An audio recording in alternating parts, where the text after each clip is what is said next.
So in this video, you'll learn how to turn off alarms on your Samsung Galaxy Z Fold 7. So if you want to turn off an alarm without actually deleting it from your phone, then this is what you're going to do. You're going to start by navigating to your clock app, and then from here, you want to navigate to the alarms section. Once you're in alarms, you should then see all the alarms that you currently have on your Z Fold 7. In order for you to turn one off, you're just going to tap on the toggle next to it, and it will be turned off until the next time it's supposed to ring, in which case it will turn back on. But you can also choose to turn off all of them at once simply by just selecting them. So you come here and then tap on edit, then choose all the alarms that you wish to turn off and then select turn off.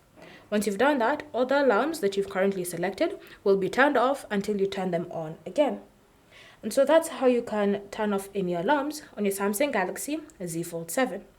Thanks for watching. If you have any questions or comments, leave them down below and we'll get back to you.